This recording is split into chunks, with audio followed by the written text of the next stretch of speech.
अब तो खूब पैसा कमा रहे हो क्या फेसबुक से, यूट्यूब से? क्योंकि मुझे भी बहुत खुशी हुई कि मेरा गाना आईपीएल में बजा। ऑब्वियस सी बात है, कलाकार का गाना आईपीएल जैसे बड़े मैच में, ज्यादा कुछ नहीं करना, थोड़ी अपनी इज्जत बेचनी है, थोड़े गंदे कंटेंट बनाने हैं, थोड़ी परिवार की इज्जत भी उसमें चले। इसलिए ब्लॉग सिर्फ देखना नहीं है, एंड तक देखना है। बस्ती वालों, ये स्पेशल मैसेज आपके लिए है। नमस्कार दोस्तों, हर हर महादेव। उम्मीद करता हूँ आप सब बहुत अच्छे होंगे। आज का ब्लॉग बहुत ही विशेष है।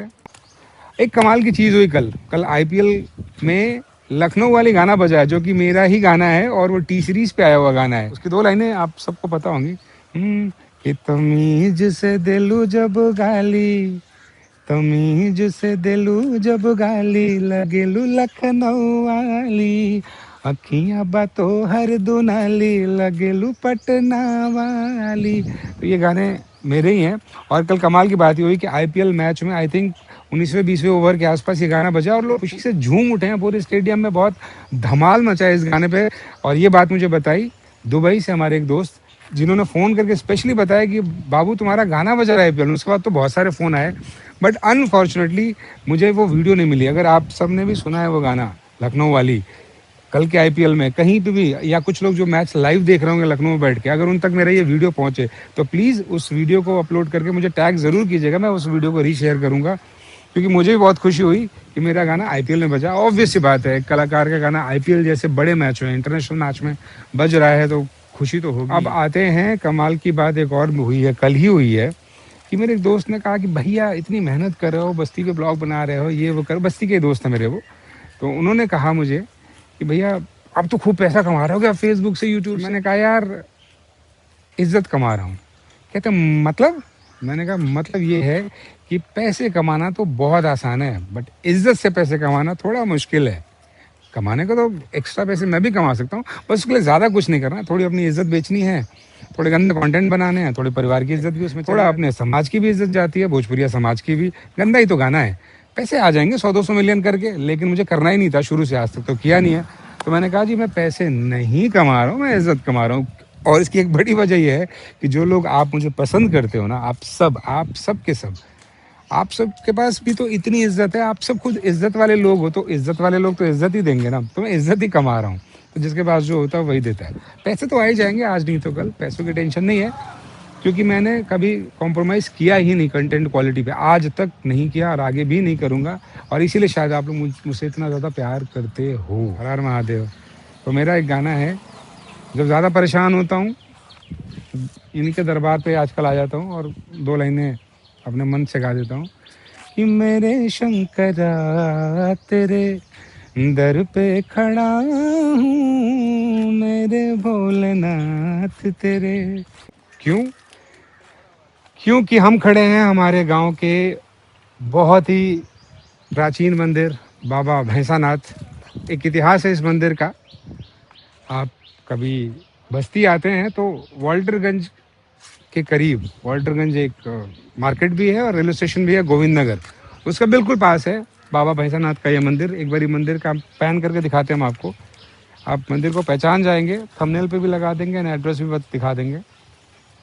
बहुत ही मान्यता है और हमारे तो गांव के सभी ईष्ट देवता मानते हैं इनको एक तरीके से, तो पूजा पाठ होता है। अंदर एक प्यारा सा कुआं है, बहुत ही सुंदर मंदिर है, भगवान की शिवलिंग की मूर्ति है अंदर, और एकदम चारों तरफ से बागीचों से घिरा हुआ है। इस तरफ से एक तालाब है, जूम करके दिखा देंगे अगर पीछे की तरफ से भी। नमस्कार भैया। तो उस तरफ तालाब है पीछे, और इस एरिया में अब लोग धीरे धीरे पहचानने लगे हैं मुझे कि मैं यहीं से हूँ, क्योंकि बहुत सालों तक ये आइडेंटिटी मैंने छुपा के रखी, क्योंकि मेरा मानना था कि ना मैं अपनी जाति बताऊँगा, ना मैं लोकेशन, मैं सिर्फ कंटेंट से पॉपुलर होना चाहता था, जो कि मैं हो गया। लोगों को अब लगता है कि यार आप यहीं से हो। बस्ती वालों, ये स्पेशल मैसेज आपके लिए। आप लोग आजकल मुझसे कहीं भी मिल जा रहे हो तो पूछते हो अच्छा भैया आप यहाँ कैसे, तो मैं बताना चाहता हूँ कि मैं बस्ती का ही रहने वाला हूँ। बस्ती उत्तर प्रदेश ही मेरा जन्म स्थान है, मेरा पैतृक गाँव भी है, और मैं बहुत प्यार करता हूँ बस्ती से और बस्ती वालों से।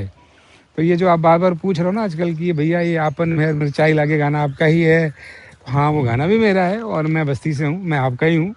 तो ऐसे प्यार आशीर्वाद बनाए रखिए अपने सौरभ रॉयल पे। मैं बस्ती के लिए जो हो पाएगा, बहुत कुछ करने वाला हूँ, बहुत कुछ प्लान है, बस्ती के लिए बहुत स्पेशल चीज़ें आने वाली हैं। तो बस्ती वालों तैयार हो जाओ, फॉलो कर लो मेरे पेज को, सब्सक्राइब कर लो चैनल को सौरभ रॉयल ऑफिशियल को, क्योंकि अब बस्ती से रिलेटेड कंटेंट भी बहुत सारे आने वाले हैं। तो बस्ती को बना देना है, बस्ती जिंदाबाद। तो वापस आते हैं ब्लॉग में।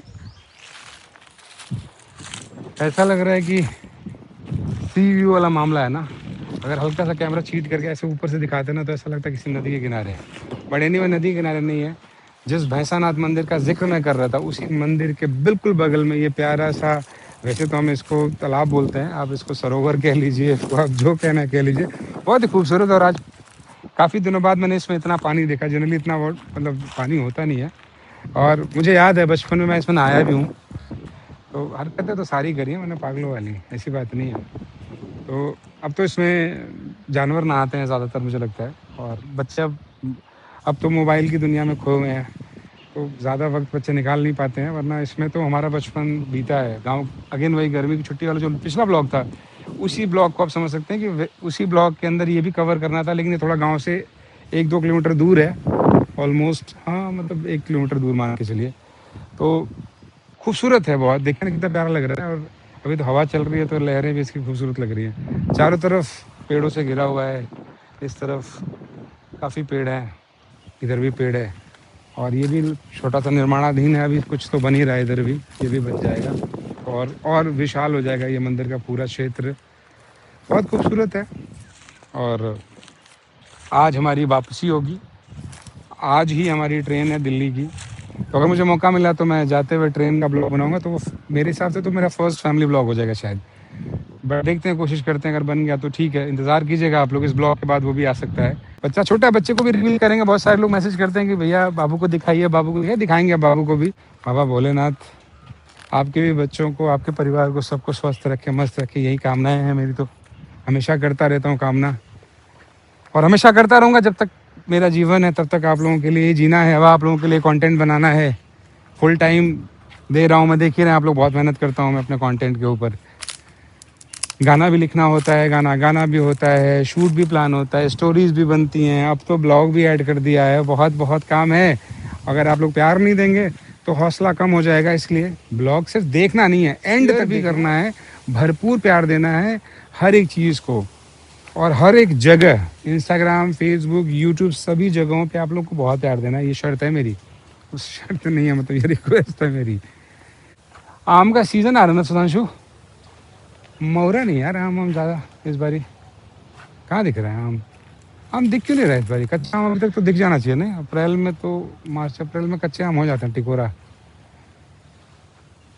सही में नहीं है यार, मैं तो आम के नीचे ही खड़ा हूँ, दिख नहीं रहा मुझे कहीं पे। ये देखिए कितना खूबसूरत व्यू लग रहा है ना, ये पेड़ और ये सब कुछ। थोड़ा जूम करके दिखा सुधांशु यार। और ये कितना बढ़िया लग रहा है। ये सब बांस है ना, बांस। ये देखिए बांस के पेड़ हैं भाई, ऐसे कितने दूर से तो कितने ये भी खूबसूरत लग रहे हैं। बस यही सब है। बहुत खूबसूरत गांव है मेरा, बहुत प्यार करता हूँ अपने ज़िले से, बस्ती से। और जन्म स्थान तो जन्म स्थान ही होता है। तो जितना अब हो पाएगा बस्ती के लिए उतने अच्छे अच्छे कंटेंट बनाऊंगा मैं। तो बस्ती वालों तैयार रहो, और कुछ आइडियाज़ हो तो शेयर भी करो आप लोग। और मैं चाहता हूँ कि आप लोग भी ब्लॉग बनाओ। तो दोस्तों इसी के साथ हम ये ब्लॉग अब ख़त्म कर रहे हैं।